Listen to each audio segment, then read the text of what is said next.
Hi guys.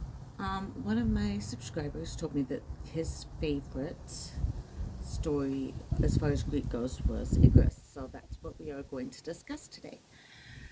So Icarus. Sorry, I'm sitting outside because it's hot in my house. So I'm just sitting outside. It's a lot cooler today than usual outside. It just hasn't quite translated into my house yet. So I'm sitting out here. But Icarus was the son of Daedalus. And Daedalus was a great inventor, and Icarus was kind of his apprentice as well, kind of expected to take on the inventing stuff eventually. I don't know how to put that fully. But they worked under the rule of King Minos. Eventually, Minos is the one that had the Minotaur. And when the Minotaur was born, Minos asked Daedalus to create the labyrinth. And he did, with the help of Icarus, of course. But eventually, it worked really well, but eventually Theseus killed the Minotaur to escape the labyrinth. And Minos didn't realize that it was his own daughter that had helped Theseus, and believed that since Icarus and Daedalus were the only ones that knew the secrets of the labyrinth, that they had to have done it. So they were tried as traitors and imprisoned. And their cell was basically, it was large walls so they couldn't escape, but it had an open top, exposed to the elements and everything. There was no roof. They were provided in so that Daedalus could continue working for the king. They were still provided with food and water, obviously, mostly breads, and writing implements so that he could continue creating his inventions, including candles, so that he could continue working at night. And Daedalus did continue working for the king, but he also did this side project to try to escape. Instead of eating the bread, he would put it out to entice the birds.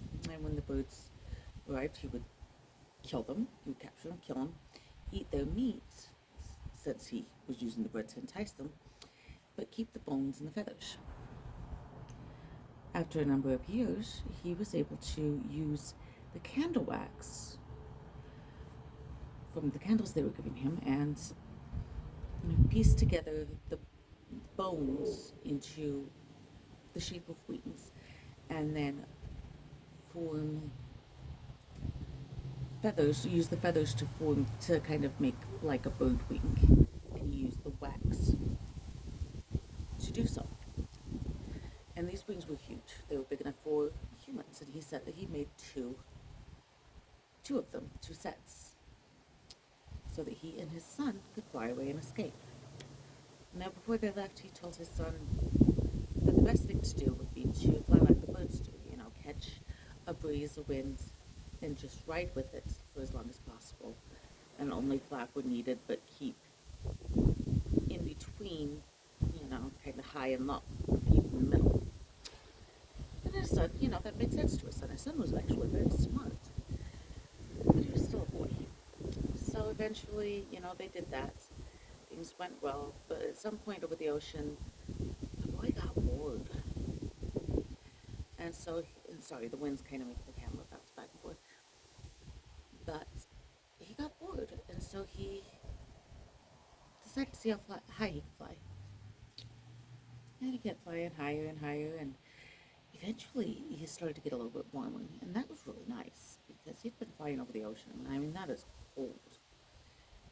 And so he wanted more of that heat, and he kept flying higher and higher, and he didn't realize until it was too late. The wax was getting too warm and was beginning to drip and melt, and soon the feathers were coming down in clumps. And there was nothing to support him any longer. And he fell into the ocean, never to be seen again, probably dead on impact from that kind of height. Daedalus himself survived, but he was overcome with guilt, grief, and so he spent the rest of his life just in misery. And that is kind of the tragedy, one of the tragedies, one of the great tragedies of Greek myth is the story of Icarus. It's supposed to represent hubris, how you don't want to think too much of yourself. You don't want to get, you know, you don't want to think, ooh, this is fun, I'm having so much fun, and keep going higher and higher and think too fondly of yourself because you are not invincible. It also represents a warning against rebellion. Always listen to your elders. And it represents a warning against curiosity. You know, the boy wanted to see how high he could fly. So, yeah, that is the story of Icarus. If you like that, go ahead and like, subscribe, share, all that kind of stuff. And I also want to thank you guys. I am above 1,000 subscribers at this point. All I have to do is get my watch hours up. I can get monetized. It's wonderful. You guys have seriously been, I don't even know how to thank you. But I hope you have a wonderful day, and I will talk to you later. Bye. If I can stop the camera.